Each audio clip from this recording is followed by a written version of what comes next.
ഈ വർഷം മലയാളത്തിൽ ഇറങ്ങിയ ചിത്രത്തിൽ ഏറ്റവും വലിയ വിജയം നേടിയ സിനിമയായിരുന്നു ജൂഡ് ആന്റണി ജോസഫ് സംവിധാനം ചെയ്ത 2018.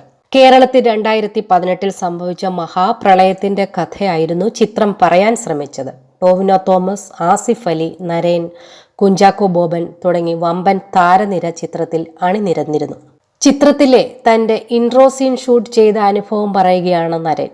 ചിത്രം മൊത്തം മഴ നനഞ്ഞാണ് ഷൂട്ട് ചെയ്തതെന്നും ഇൻട്രോ സീനിനായി കൃത്രിമ തിരമാലകൾ ഉണ്ടാക്കിയിട്ടുണ്ടെന്നും നരേൻ പറയുന്നു. തിരമാലകൾ വന്ന് ശക്തിയായി അടിച്ചപ്പോൾ പലവട്ടം ബോട്ടിൽ നിന്ന് തെറിച്ചു വീണിരുന്നുവെന്നും നരേൻ പറഞ്ഞു. പുതിയ ചിത്രം ക്വീൻ എലിസബത്തിന്റെ പ്രൊമോഷന്റെ ഭാഗമായി സംസാരിക്കുകയായിരുന്നു താരം. 2018 സിനിമ മൊത്തം മഴ നനഞ്ഞാണ് ഞങ്ങൾ പൂർത്തിയാക്കിയത്. മഴയുടെ എഫക്റ്റിലാണ് സിനിമ മുഴുവൻ എടുത്തിട്ടുള്ളത്. അത് നല്ല പ്രയാസകരമായിരുന്നു. സിനിമയുടെ ആരംഭത്തിൽ ഞങ്ങളുടെ ഒരു ഇൻട്രൊഡക്ഷൻ ഷോട്ട് ഉണ്ട്. അത് ഞങ്ങൾ ഒരു ആർട്ടിഫിഷ്യൽ വേവ് ഉണ്ടാക്കിയിട്ടാണ് ഷൂട്ട് ചെയ്തത്. ബോട്ടിൽ ഞാൻ പിടിച്ചു നിന്നിട്ട് ഓപ്പോസിറ്റ് ബോട്ടിലുള്ള ജീവനക്കാർക്ക് കുപ്പി എറിഞ്ഞു കൊടുക്കുന്നതാണ് സീൻ. ആ സീക്വൻസ് മൊത്തം ഷൂട്ട് ചെയ്യുമ്പോൾ ആ ആർട്ടിഫിഷ്യൽ വേവിൽ ഒരു 10-20 അടി ഉയരത്തിൽ നിന്ന് വെള്ളം തെറിച്ചു വീഴുമായിരുന്നു. ഈ വെള്ളം വീഴുന്നത് നമ്മുടെ മേലാണ്.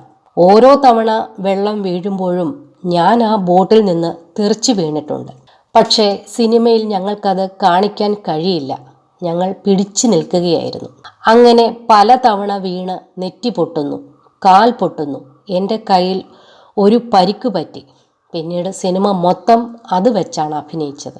ഷോട്ടിൻ്റെ സമയത്ത് മാത്രമാണ് കയ്യിലെ കെട്ട് ഞാൻ റിമൂവ് ചെയ്തിരുന്നത്. ആ സീൻ വളരെ വെല്ലുവിളി നിറഞ്ഞതായിരുന്നു, നരേൻ പറയുന്നു.